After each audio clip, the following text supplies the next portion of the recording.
कोई किसी प्रकार की विद्या का इनके ऊपर असर नहीं। शुक्राचार्य जी आए और हिरण्यकश्यप से कहा, महाराज मुझे नहीं लगता कि इस बेटे के ऊपर किसी का प्रभाव है। अब तो कोई ऐसा प्रभाव, ऐसा कोई प्रयास जिसके कारण इसका वध हो सके, बिना इसको मृत्यु प्रदान किए इसके हृदय से भगवान का नाम जानकर। भक्त का आश्रय देखिए महाराज, छोटा सा बालक है, इतनी तन्मयता आ गई कि इसको मारना पड़ेगा, तब उसके हृदय से भगवान हरि का नाम जान। प्रहलाद जी को अनंत प्रयास किए गए मारने के लिए, लेकिन उसे मारने वाला मैंने जग में नहीं निहारा, जिसका जगत पिता रखवाला है। करा हूं सदा तिनकी रखवारी, जिमी बालक राखे। जैसे एक माँ अपने नन्हे से बालक के लिए चरण शरण देती है, किसी भी प्रकार से ताप, भूख, प्यास, ठंड आदि सभी प्रकार की विपरीत परिस्थिति से बचाती है, कभी कष्ट न होगा। ऐसे ही जो परम पिता परमेश्वर का आश्रय लेता है तो भगवान एक माँ की तरह लिया, ऐसे कृपालु भगवान ने सब जगह से रक्षा की।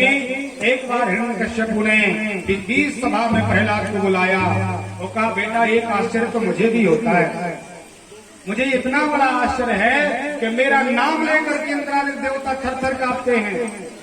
वरुण कुबेर दिक्पाल चंद्र सूर्य में साहस नहीं कि हमारा सामना कर सके, और तू केवल 10 वर्ष का है, छोटा सा बेटा है, तो मुझसे डरता क्यों नहीं? एक बात बता, तेरे अंदर डर क्यों नहीं है हमारे पास? हिरण्यकश्यप से महात्मा प्रहलाद जी ने कहा कि पिताजी आप ये बताइए, आपको ये बल कहाँ से मिला, इतना बड़ा बल, इंद्रादिक देवता परास्त हैं आपसे। हिरण्यकश्यप ने कहा, बेटा ये बल हमें ब्रह्मा जी ने प्रदान किया, ब्रह्मा जी के द्वारा ऐसा वरदान हमें प्राप्त है, हम अभयता को प्राप्त हैं।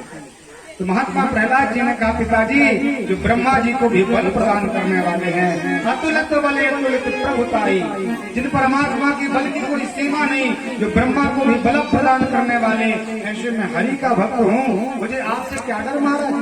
ऐसे हजारों हिरण्यकश्यप को हमारा कुछ नहीं बिगाड़ सकते। अभयता देख करके थर थर कांपने लगा, बेचारा या मार डाले, बहुत बड़ी गदा उठाया और प्रहलाद जी को मारने का प्रयास किया। कहा, बेटा तू ये बता हरि कहाँ रहता है? प्रहलाद जी ने कहा, महाराज आपका प्रश्न उल्टा, आपको ये पूछना चाहिए था कि तेरा हरि कहाँ नहीं रहता, आपको ये पूछना था, आप कह रहे कहाँ रहता है? हरि व्यापक सर्वत्र समाना, प्रेम से प्रकट हो हम जान। भगवान कहाँ नहीं है? कण कण में भगवान, कण कण में मेरे हरि वास करते हैं, यहाँ सर्वत्र परमात्मा का, आपके अंदर भी भगवान। हिरण्यकश्यप ने कहा, महाराज इस कमरे में? प्रहलाद जी ने कहा, हाँ परमात्मा तत्काल परोक्ष भक्त जहाँ हाँ करता है भगवान वहाँ प्रकट हो जाते हैं। एक विशाल मुद्गर को उठाया उसने, उस खड़क से, उस मुद्गर के द्वारा विशाल खंबे के ऊपर मारने का प्रयास किया। तत्काल भगवान नृसिंह का रूप धारण करके प्रकट हो गए। कौन नारायण भगवान गगड़ गड़ गड़ावो सन जीव लब लपावे, निपसो नर नाहर को रूप यति भयानक है। गगड़ गड़ गड़ावे सर मानो चित्रवत चितो सरोज भानो है। बड़ा भारी विशाल भगवान विग्रह लेकर के पधारे, परमात्मा जो एक बार सिंह की गर्जना की तो महाराज बड़े बड़े बलधारी जो वहां पर दैत्य राज करते भयभीत, भगवान तत्काल प्रकट होकर के हिरण्यकश्यप को पकड़े। एक दहलीज पर भगवान बैठे, देखा सूर्य अस्त हो रहा है, आधा सूर्य निकला है, आधा अस्त है, पुरुषोत्तम का महीना है। परमात्मा ने अपनी दंश बलाइयों के द्वारा, नाखूनों के द्वारा हिरण्यकश्यप का वध कर दिया। बोल भक्तवत्सल भगवान। परमात्मा ने उनका उद्धार किया और क्रोध भगवान ने कुछ ज्यादा कर लिया।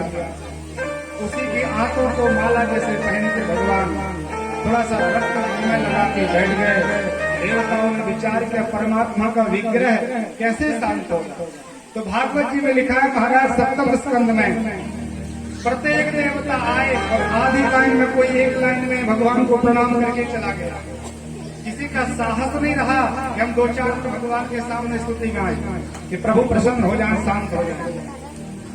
वरुण कुबेर दिलपाल सबने अपना नाम लिया, माता पिता का नाम बताया, प्रकट होकर के चले गए।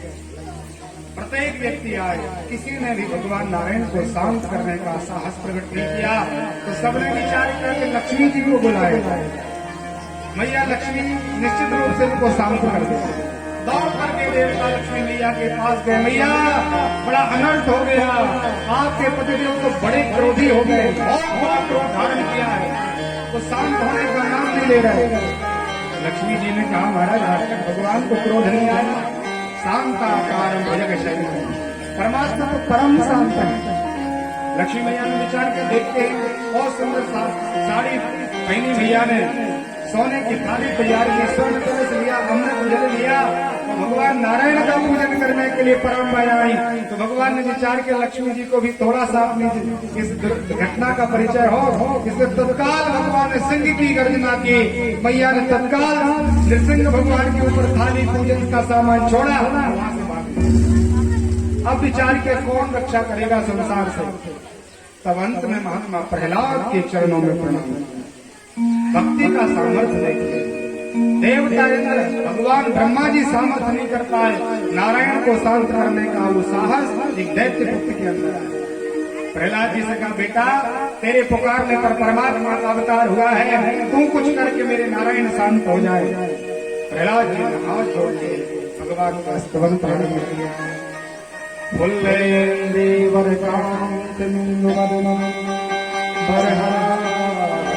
सप्रियम श्री सांगमुदार कौस्तुभधरम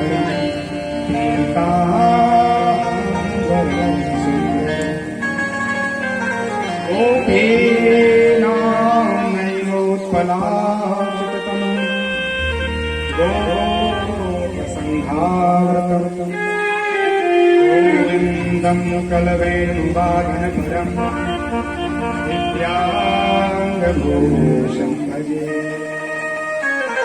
ऐसे प्यारे प्यारे श्लोकों के द्वारा महात्मा प्रहलाद जी ने भगवान का स्तवन किया। परमात्मा शांत, बिल्कुल शरीर का तेज शांत हो गया। प्रहलाद जी को भगवान ने उठाया, अपनी गोदी में बिठा दिया। भगवान शिवदेव स्वामी परीक्षित को कहते हैं, राजन आपने प्रश्न किया था कि भगवान दैत्यों के ऊपर कृपा नहीं करते, इस कथा को सुनकर के देखिए, इस घटना का दर्शन करिए। ऐसा संसार में कोई देवता नहीं जिसको भगवान ने गोदी में बिठा दिया, और भगवान की कृपालुता दैत्य पुत्र के ऊपर भगवान गोदी में प्रहलाद जी को बिठा दिया। और हाथ जोड़ करके भगवान ने प्रहलाद जी से कहा, बेटा संसार में आज तक भक्त को पुकारने में समय लगता है, लेकिन मुझे आने में समय नहीं लगता। द्रौपदी जी ने भगवान नारायण को पुकारा था, परमात्मा तत्काल प्रकट हो गए। ग्राह ने जब गज का पैर पकड़ा था, तो गज ने जब परमात्मा का स्तवन किया, जिसे भागवत जी में गजेंद्र मोक्ष के नाम से जानते हैं, दिव्य स्त्रोत है। पितरों की मुक्ति और आपके पापों की मुक्ति के लिए दिव्य आश्रय लेना है। तो भगवान तत्काल प्रकट हो गए थे, लेकिन महाराज आज भक्त को बुलाने में समय नहीं लगा। भक्त ने तो बहुत पुकारा, लेकिन मुझे आने में समय लग गया। क्षमा करिए प्रहलाद जी, आपके पिताजी ने ऐसे ऐसे वरदान मांग लिए थे कि हमें एक नया क्रम बनाना प्रारंभ किया। पहले 12 महीने चलते थे, लेकिन आपके पिता ने वरदान मांगा था 12 महीने में कभी भी मेरी मृत्यु नहीं होना चाहिए, इसलिए मुझे पुरुषोत्तम महीना बनाना था। वो सब समय लगा महाराज, इसलिए क्षमा करें। प्रहलाद जी ने परमात्मा के पास लौट करके प्रणाम किया, और भगवान ने कहा, महाराज जी वरदान मांगो, क्या चाहते हो? प्रहलाद जी ने कहा, महाराज जी ये सौदा नहीं, ये व्यापार नहीं है, जैसा हम एक सत्यनारायण की कथा करते हैं और बहुत बड़ी लिस्ट पहले से भगवान के पास पहुंचते हैं। कई लोग तो ऐसा व्यापार करते हैं कि कहते हैं, महाराज अमुक काम हो जाए तो नरियल चलाएंगे, ऐसा करते हैं। हे मैया, हे भगवान, ऐसी कृपा करना, हमारा बेटा स्वस्थ हो जाए, हम आपको एक नरियल। ये सौदा हुआ कि नहीं हुआ? थोड़ा सा पूजन भजन करके हम भगवान को बहुत कामनाएं कर लेते हैं, कितनी कामनाएं पूरी हो जाएं। प्रहलाद जी का चरित्र देखिए, भगवान से कहते हैं, महाराज यदि कुछ वरदान देना चाहते हैं आप, तो हमें केवल यही वरदान दीजिए कि हमारे हृदय में कभी मांगना रूपी अंकुरण प्रकट न हो, मांगने की इच्छा ही प्रकट न हो। हम आपके भक्त हैं, हम आपके साथ कोई व्यापार करने वाले, ये भक्ति का आश्रय है। परमात्मा ने आनंद से उसको अभयदान दिया प्रहलाद जी को। उनकी 21 पीढ़ियों का भगवान नारायण ने उद्धार किया और प्रहलाद जी ने दिव्य यहाँ पर भगवान का आश्रय लेकर के भगवान के 12 भागवतों में स्थान प्राप्त किया। बोलिए प्रहलाद महाराज जय। श्री सुखदेव स्वामी कहते हैं महाराज प्रहलाद जी के बेटे का नाम विरोचन है और विरोचन के बेटे का नाम बलि। बलि का जब राज्य चला तो दिव्य महाराज ने आयोजन किया, बड़ा सुंदर रथ तैयार किया, दैत्यों को साफ किया और इंद्र पर धावा बोल दिया। महाराज का इतना बल था कि सभी प्रकार से देवताओं को परास्त कर दिया। अब शुक्राचार्य जी ने कहा महाराज किसी भी पद को प्राप्त करने के लिए योग्यता चाहिए। इंद्र ने शतक्रतु, इंद्र का नाम शतक्रतु शक्र कहलाता है, 100 यज्ञ जो पूरे कर लेते हैं उसको इंद्र का पद प्राप्त करने का अधिकार प्राप्त होता है। तो आज का जो अभी इंद्र है उनका नाम पुरंदर है। तो महात्मा शुक्राचार्य जी ने कहा कि बेटा इनने 100 यज्ञ किए हैं तब इनको ये इंद्रासन प्राप्त हुई है। आपने बलात् को इस प्रकार के इंद्रासन को प्राप्त कर लिया। अब जल्दी जल्दी आप यज्ञ प्रारंभ करिए, 100 यज्ञ पूरा कर लें तो आपको इस गलती से कोई बाहर नहीं कर सकता, आपको योग्यता प्राप्त हो जाएगी। बलि ने शुक्राचार्य जी महाराज को आचार्य बनाया और दिव्य यज्ञ का आयोजन किया। 99 यज्ञ महाराज के पूर्णाहुति के प्राप्त हो गए। 100वां यज्ञ का आयोजन प्रारंभ हुआ। देवताओं ने भगवान नारायण की चरण शरण ग्रहण की। भगवान नारायण ने कहा चिंता न करो, हम निश्चित रूप से आएंगे। और यहाँ माँ कश्यप की जो पत्नी अदिति मैया हैं, इन्होंने फाल्गुन माह में पयोव्रत धारण किया। 12 दिन का एक व्रत है, दूध भी करके रहना पड़ता है। भागवत जी में लिखा है फाल्गुन शुक्ल पक्ष द्वादशी से यह व्रत प्रारंभ करना चाहिए। मैया ने व्रत किया, भगवान निमित्त बने और मैया के उस व्रत को पूरा करने के लिए अखंड कोटि ब्रह्मांड नाथ भगवान वामन रूप में प्रकट हो गए। बोलिए वामन देव भगवान की जय। इतना सुंदर विग्रह भगवान का, इतना मनोरम भगवान का वह स्वरूप पृथ्वी ने आकर तत्काल पादुकाएं पहना, आकाश में आकर के छत्र प्रदान कर दिया, ब्रह्म भगवान ने कमंडल दे दिया भगवान को। महाराज देवताओं के गुरु बृहस्पति जी महाराज आए कि महाराज जल्दी से इनका यज्ञोपवीत कर लें, हम इनके गुरु बाबा बन जाए, ऐसा ना कोई और गुरु बन जाए। ब्रह्मा जी ने सूत्र दिया और बृहस्पति जी ने शिक्षा प्रदान कर दी, उनको सुंदर दीक्षित किया, क्योंकि बिना गुरु के संसार में पार होना बड़ा कठिन है। गुरु का आश्रय नितांत आवश्यक है। लिखा हुआ है महाराज कि भगवान ब्रह्मा जी के समान ही हम क्यों ना बन जाए, लेकिन यदि गुरु नहीं बनाया तो हमारी मुक्ति में संदेह हो सकता है। गुरु के बिना मुक्ति नहीं है, गुरु का आश्रय नितांत आवश्यक है। बिन गुरु इस संसार में करना बहुत मुश्किल हो जाता है। गुरु का आश्रय भगवान ने स्वयं दिया। बृहस्पति जी ने मंत्र दिया, इनकी दीक्षा पूरी। मैया को लगा कि सब कुछ दे रहे हैं, लेकिन अभी तक किसी ने हमारे बेटे के लिए वस्त्र नहीं पहना है। अदिति मैया आई और वामन भगवान को लंगोट डाल दिया। परमात्मा का सुंदर विग्रह हो गया। बृहस्पति जी के 5 पदों में वामन देव ने लगा प्रणाम किया और कहा गुरु जी महाराज दीक्षा मांगी, आप क्या चाहते हैं? आपने हमें दीक्षा दी है, दीक्षा के बदले में कुछ दक्षिणा देना चाहिए, क्या चाहते हैं महाराज? बृहस्पति जी ने कहा महाराज यदि आप हमारी सभी प्रकार से दक्षिणा प्रदान करना चाहते हैं तो बलि के पास जाकर के बनावटी रूप बना करके आप त्रिभुवन की सत्ता हमें प्रदान करें। भगवान ने आशीर्वाद धारण किया और प्रमुख भगवान बलि के पास गए। अपने जो बरमान है नर्मदा जी का उत्तर तट, मध्य प्रदेश नरसिंहपुर जिला, ये उत्तर तट जो नर्मदा जी का आश्रम है, भागवत जी में लिखा है तम नर्मदा यास तटे उत्तरे, नर्मदा जी का उत्तर तट। और वहां पर जाकर के बलि ने सुंदर यज्ञ का आयोजन किया। भगवान भी यज्ञ को पूर्ण करने के लिए वामन रूप में इसी नर्मदा मैया के आश्रम बड़ा सुंदर आता।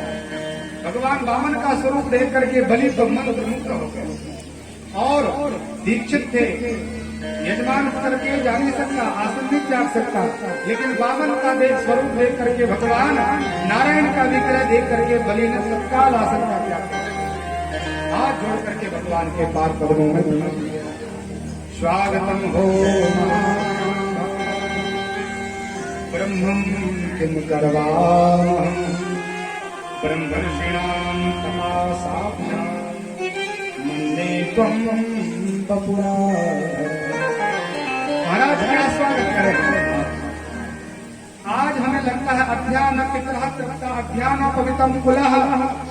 आज मुझे लग रहा कि हमारे पितर अब असंतुष्ट नहीं रह सकते, हमारे कुल में अब कोई प्रेत नहीं बन सकता। मुझे आज आपको देख कर ये लग रहा है, आपको देख करके मुझे ये लग रहा है महाराज हमारे जीवन में कोई शेष सामग्री नहीं बची।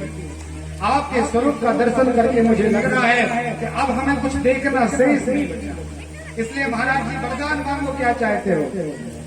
भगवान ने कहा दानी श्रेष्ठ है, बहुत ज्ञानी है, समर्पण हमारे पाद पद्मों में कर दिया है, इसका मंत्र बोलना चाहिए।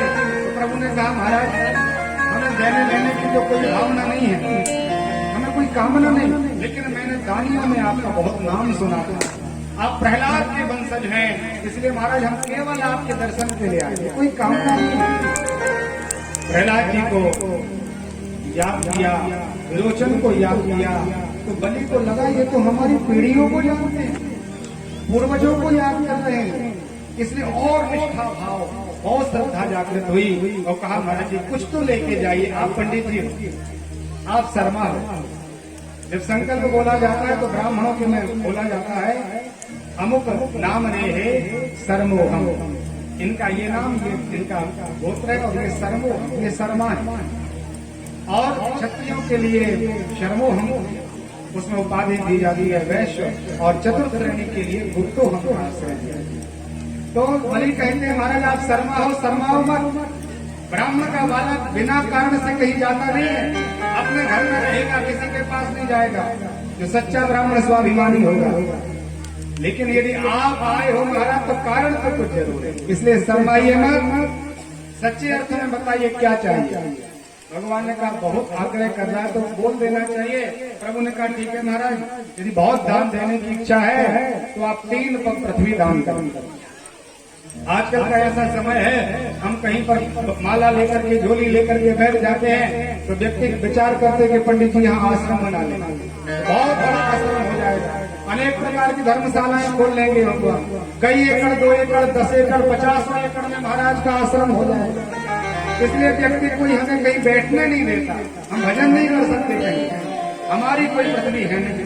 इसलिए ऐसा करिए, बैठने के लिए 3 पग पृथ्वी का आश्रय होता है, केवल इतनी पृथ्वी दे दो, हम कहीं पर ही बैठ करके संध्या भजन कर लेंगे। बलि जी ने विचार किया मांगने के लिए, महाराज बलि के पास आए तो क्या मांगा आपने? 3 पग पृथ्वी। मुझे बड़ा संकोच होगा महाराज, बहुत कुछ वैभव मांगिए, आप कहिए तो देवताओं की कन्याओं के साथ आपका विवाह करा, आप जिसको कहो उसके साथ हम आपका पाणी ग्रहण करा देंगे, आप कहो तो इंद्र की गद्दी पर बिठा दें आपको। इतने बलि थे महात्मा गांधी। भगवान ने कहा हमारे बहुत आवश्यकता नहीं, देना हो तो 3 पग पृथ्वी दीजिए, अन्यथा हम चलते हैं। बलि ने कहा महाराज जहाँ आपको अच्छा लगे ले लीजिए। परमात्मा ने कहा बिना संकल्प के कोई वस्तु हम लेते नहीं, हम पंडित जी हैं, पहले आपका नाम गोत्र पूछेंगे, 3 बार विष्णु कहलाएंगे, फिर हम कहीं आपसे कोई धार्मिक करें। महाराज जी ने कहा महाराज 3 पग पृथ्वी, उसमें भी संकल्प, चलो ठीक है। संकल्प करने का जब समय आया तो शुक्राचार्य जी महाराज वेद मंत्र पढ़ रहे थे, उन्होंने नेत्र बंद करके देखा कि ये कोई वामन देव नहीं, ये कोई वामन देव नहीं आए हैं, ये तो साक्षात नारायण भगवान का अवतार हुआ है, दौड़ करके आए। तो बलि सिंह महाराज सावधान, अभी संकल्प नहीं करना, रुको थोड़ा सा। बलि ने विचार किया गुरु जी क्या कहने आए, गुरु जी शायद और दान करने के लिए बोलेंगे कि बहुत सारा दान करना, लेकिन शुक्राचार्य जी ने कहा बलि बिल्कुल सावधान हो जाओ, ये कोई बामन नहीं है, ये आपको छलने के लिए भगवान नारायण ने देवताओं का कार्य करने के लिए बामन स्वरूप धारण किया। एस वैरोचने साक्षात भगवान विष्णु काश्यपाय जातो देवता कार्य साधक। एस वैरोचने साक्षात, हे वैरोचन के पुत्र। अब बलि ने सुना कि ये साक्षात भगवान नारायण है, बहुत प्रसन्न हो गए।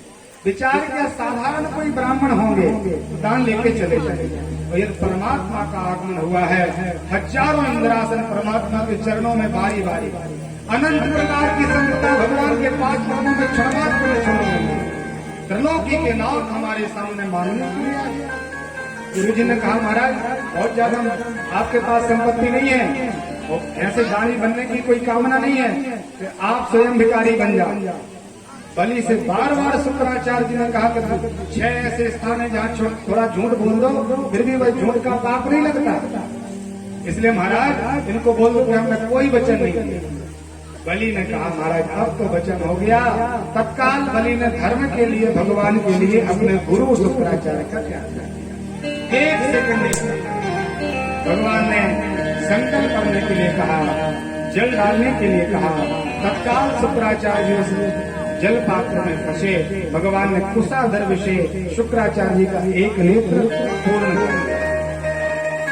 एक नेत्र के शुक्राचार्य मानो भगवान शिक्षा दे रहे हो कि महाराज दृष्टि अपनी एक होनी चाहिए, पक्षपात अपने जीवन में नहीं होना चाहिए। परमात्मा ने बलि से कहा ठीक है महाराज संकल्प पूरा हुआ, अब हम अपना भाग लेते हैं। बलि ने कहा जहाँ अच्छा लगे सो लीजिए, और परमात्मा ने विराट रूप धारण कर लिया। बोलिए विराट नारायण भगवान।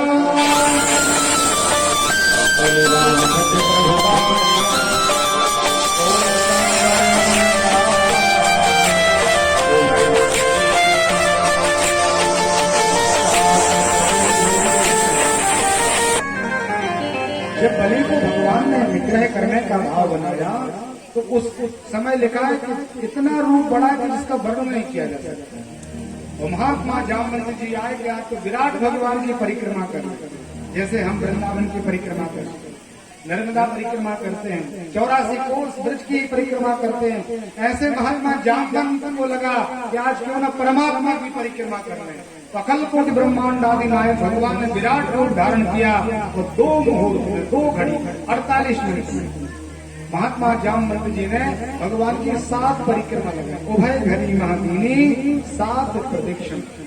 इतने बलशाली परमात्मा ने तल वितल सुतल पाताल को नापा, भूभा सतम ब्रह्म सूर्य आदि लोगों को नाप करके परमात्मा का वह पैर ब्रह्मलोक का छेदन करके ब्रह्मा जी के पास पहुंचा।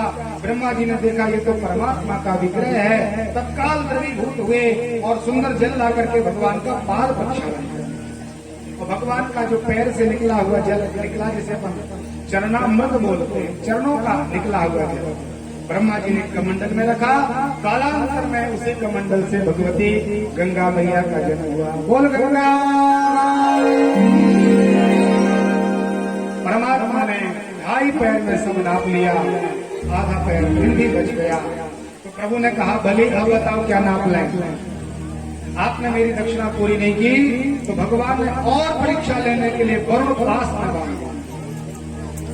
बहुत सावधानी से साधक को रहना चाहिए। जीवन में जितनी बड़ी आपके अंदर भक्ति होगी उतनी बड़ी परीक्षा आपकी, ये पक्की बात। जितनी ज्यादा आप भक्ति तरफ बढ़ोगे उतना बड़ा आपके साथ कुछ परीक्षण किया जाएगा। बलि का सब नाप लेने के बाद भी परमात्मा संतुष्ट नहीं हुए तो गोविंद ने पास में बांध दिया, बंधक बना के डाल दिया। बड़ा अभिमान था तुझे, बहुत दान करते हो, कुछ दान नहीं किया तूने, मेरा संकल्प पूरा नहीं हुआ, मैं तुझे अधोगति प्रदान कर दूंगा। बलि ने हाथ जोड़ के कहा महाराज अधोगति तो ठीक है, अनंत काल तक मैं नरकों में डला रहूंगा, मुझे चिंता नहीं।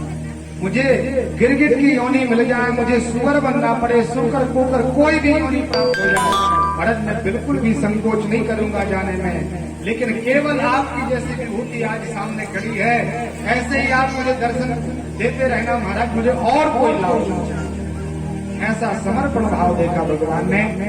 बलि ने कहा महाराज जी हमने दान किया है तो हम दानी बड़े माने जाते हैं, इसलिए आप ऐसा करो मेरी संपदा तो आपने नाप ली। सब लोग कहते हैं मन वचन कर्म तन मन धन से हम आपके, कहते हैं ना आरती में भी गाते हैं तन मन धन सब है, जो भी हमारा सब आपका कहते थे, लेकिन व्यवहार में नहीं आता। एक बार ऐसा ही हुआ, 2 मिनट की छोटी छोटी यही विदिशा के आसपास की कहीं की घटना है। एक पंडित जी थे मंदिर में, रोज रामायण होती, रोज पूजन पाठ होता था। रामायण होती तो 4-6 लोग इकट्ठे हो जाते गांव में। पहले रोज रामायण गांव में पंडित जी के घर या मंदिर में हुआ करता, और जो फ्री बैठे आदमी वो आकर के कथा सुनते थे। एक बार पंडित जी के यहाँ एक कोई व्यक्ति आया और साथ में अपने बेटे को भी लेके आया। कहने लगा, महाराज जी प्रणाम। महाराज जी ने कहा, ठीक है महाराज, बैठो कथा सुनो। कथा होने लगी। बालक और भी होते हैं, कथा सुनने के लिए बैठ जाएंगे तो 2 मिनट में यहाँ वहाँ चले जाएंगे, कूदने लगे, चिल्लाने लगे, अनेक प्रकार से उद्दंड बालक बहुत परेशान करने लगे। तो संत ने कहा, उस ब्राह्मण ने कहा मंदिर के, तुम्हारा किसका बालक है ये? तो व्यक्ति कहे, महाराज आपका ही। सहज भाव बोल देते हैं व्यक्ति, ये सब जो कुछ है महाराज आपका है कहते हैं, होता नहीं है। पंडित जी ने विचार किया, उसको देखते हैं। ब्राह्मण ने कहा, ठीक है, अच्छा मेरा है, सच्चे अर्थ में बताओ मेरा है। महाराज आपका ही है, जो कुछ है सो आपका है, ठीक है। जब पूरी रामायण हो गई तो पंडित जी ने उस ब्राह्मण बालक जो था उसको बांध दिया, जोर जोर से चिल्लाने। एक तो भयभीत हो गया, ब्राह्मण को देख करके ऊपर से बंध गया। अब चिल्लाने लगा, पिताजी से कहा, महाराज पिताजी जल्दी हमें मुक्त करो। सुनने आया था जो व्यक्ति, उसने कहा, पंडित जी आप ये क्या कर रहे हो? मेरे बालक को छोड़ दो और हम घर चले जाएं। ब्राह्मण ने कहा, अभी आप बोल रहे थे आपका है और हम बोल रहे मेरे बालक को छोड़ दो। ब्राह्मण ने कहा, यदि आपने कहा है कि आपका है तो ये मेरा है, आप ऐसे ही घर जाइए। हो जाता है कई बार। और पंडित जी बारंबार उसने अनुनय विनय प्रार्थना की, लेकिन 2-4 घंटे तक ब्राह्मण ने बालक को नहीं छोड़ा कि आपको समझ में आ जाएगा। वो कहने लगे, आप कभी मत बोलना कि मेरा है, ये तेरा है, ये सब आपका है महाराज, जैसा जो कुछ है वैसा बोलना। हम सब कह देते महाराज सब आपका है, तन मन धन जो भी है वो सब आपका। बलि ने कहा, हमारा सब बोलते हैं तो हम करके दिखाएंगे। हमारा आपने सभी प्रकार का वैभव नाप लिया, मन हमारा आपके पाद पद्मों में समर्पित हो गया। अब ये शरीर शेष बचा हुआ है, इसलिए भगवान जो 2.5 पैर आपके अभी बढ़ चुके हैं, जो पैर की अवधि शेष है वो मेरे सिर के ऊपर रख दीजिए। आपका वो दक्षिणा पूरी हो जाएगी, आपका दान पूरा हो जाएगा। दौड़ करके विंध्यावती नाम की उनकी पत्नी आई, साष्टांग लौट गई। वो कहा, महाराज मेरी ऊपर भी कृपा कीजिए। त्रिलोकी के नाथ का पाद पद्म, भगवान नारायण का पैर बलि के उस दिव्य शरीर पर पड़ते ही सभी प्रकार के पापों से बलि तत्काल शुद्ध। भगवान की जय जयकार देवताओं ने की, बलि का स्वागत किया गया। भगवान द्रवीभूत हुए, वरुण पास से भगवान ने मुक्त किया और कहा, महाराज आप वरदान मांगो, क्या चाहते हैं? आपने बहुत ज्यादा हमें प्रसन्न कर लिया है, इंद्र की गति तो बहुत छोटी है, अब और कुछ मांगो। बलि ने कहा, महाराज इंद्र की गति से लालायित होकर के हमने ये अनुष्ठान किया था और इस अनुष्ठान को पूरा करने के लिए आप स्वयं पधारे, इसलिए ऐसा करो महाराज आप ही हमारे घर में रहिए। अब आप हमको छोड़ करके मत जाएं। परमात्मा ने सुतल लोक का राज्य बलि के लिए प्रदान किया और स्वयं भगवान उसके पास रहने लगे।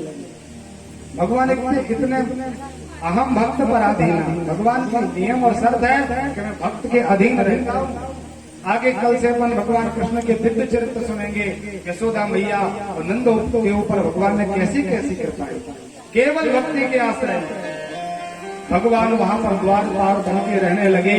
वैकुंठ सूना हो गया। लक्ष्मी मैया को लगा कि अब नारायण लौटेंगे नहीं, इसलिए श्रावण शुक्ल पूर्णिमा के दिन भगवती महालक्ष्मी ने एक छोटी सी कन्या का रूप धारण किया और बलि के पास पहुंची, महाराज रक्षा कीजिए। बलि ने देखा कि कोई छोटी सी कन्या है, रोती हुई आ रही है। पूछा कौन हो? कहा महाराज मैं छोटी सी एक कन्या हूँ। आज श्रावण शुक्ल पूर्णिमा रक्षाबंधन का दिन है, सब बहनें अपने भाई के हाथ में डोरा बांध रही हैं और उनसे कुछ भेंट मिल रही है, लेकिन महाराज मेरा कोई भाई नहीं। लक्ष्मी का स्वरूप देख करके महात्मा बलि बड़े प्रसन्न हुए। कहा चिंता मत करो, आज से हम आपके भाई, आपका कोई भाई नहीं है, मैं आपका भाई हूँ, आप हमारे हाथ में रक्षाबंधन बांधो। ऐन बंधो बलि राजा दानि बिंदो महाबला तेन त्वां प्रतिवर्धामि रक्षे माचल। आचार्य लोग जब आपको कलामा मानते हैं तो बलि को याद करते हैं कि धन्य है महात्मा। ऐन बंधो बलि राजा, राजा बलि के समान संसार में कोई दानी नहीं हुआ। लक्ष्मी मैया ने डोरा बांध दिया।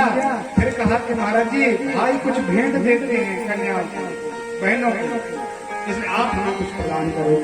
बलि ने कहा मांग लो कन्या, तुम्हें जो बहन मांगना हो तो आज आनंद से दो। लक्ष्मी जी ने कहा महाराज अभी हमारा विवाह नहीं हुआ, तो आपका जो द्वारपाल है, आपके जो सामने रात दिन खड़ा रहता है, वो द्वारपाल मुझे बहुत प्रिय है, इसलिए ऐसा करो आप हमारा विवाह आपके द्वारपाल के साथ करो। लक्ष्मी जी के वचनों को सुनकर महात्मा बलि ने तत्काल समझ लिया कि द्वारपाल को ये कन्या छोटी सी क्यों मांगेगी। नेत्र बंद किए शक्ति का संचार तो इनके अंदर था, भक्ति का। देखा कि ये कोई कन्या नहीं, महालक्ष्मी सामने खड़ी है। तत्काल महात्मा बलि ने दंडवत साष्टांग लोटे और कहा मैया आप कितनी कृपालु, सच्चे अर्थों में भगवान नारायण और लक्ष्मी के समान कौन कृपालु हो। संसार को बांटने वाले हैं जो हर एक व्यक्ति को बांटते हैं। हम अपने घर परिवार में 4 लोगों का भरण पोषण नहीं कर पाते। कभी कभी ऐसा हो जाता है कि कोई कमी आ जाती है घर, लेकिन नारायण और लक्ष्मी जी का स्वरूप तो देखिए। इस संसार में 84 लाख योनि में ऐसी कोई जीवात्मा नहीं है जो संध्या के समय बिना खाए दिन भर में तो एक बार उसको भगवान प्रदान करते हैं। ऐसे त्रिलोकी के नाथ भगवान नारायण और आप पराम्बरा लक्ष्मी, जिनकी कृपा कटाक्ष को प्राप्त करने के लिए संसार के व्यक्ति भजन करते हैं, वो लक्ष्मी हाथ फैला करके हमारे सामने खड़ी है। इस बलि के जीवन को आपने धन्य कर दिया। भैया आप नारायण को ले भक्त पर भगवान को प्रदान कर दिया। लक्ष्मी जी को एक भक्त ने नारायण को प्रदान किया। आनंद से भगवान जाने लगे। बलि जी ने कहा महाराज आपके बिना हम रह नहीं पाएंगे, इसलिए ऐसा करो 4 माह तो कम से कम हमारे पास रहे। तो आषाढ़ शुक्ल जो देवशयनी एकादशी आती है, इस एकादशी से आज भी एकादशी अचला एकादशी, देवशयनी एकादशी से लेकर देवउठनी एकादशी पर्यंत परमात्मा बलि के पास रहते हैं। इसलिए चतुर्मास इसको अपन कहते हैं। हम सब कहते परमात्मा इसमें सोते, जबकि इस अवधि में परमात्मा बलि यहाँ रहते हैं। भगवान ने 4 मास का आश्रय प्रदान किया और नारायण के साथ लक्ष्मी को और लक्ष्मी जी के साथ नारायण को बलि ने विदा किया। भगवान वैकुंठ बोले वैकुंठनाथ भगवान। ऐसे भगवान को दिव्य अनपायनी कथा श्री सुखदेव स्वामी सुनाते हैं। एक अध्याय में राजा सत्यव्रत को मत्स्यावतार लेकर के भगवान ने मुक्त किया। चाक्षुषी नाम का मनमंत्र यहाँ पर पूरा 7वां मनमंत्र प्रारंभ। भगवान सूर्य के पुत्र विवस्वान के बेटा श्राद्धदेव श्रद्धा नाम की स्त्री के साथ इनका विवाह हुआ और गृहस्थ जीवन में प्रवेश हुए। कोई बेटा नहीं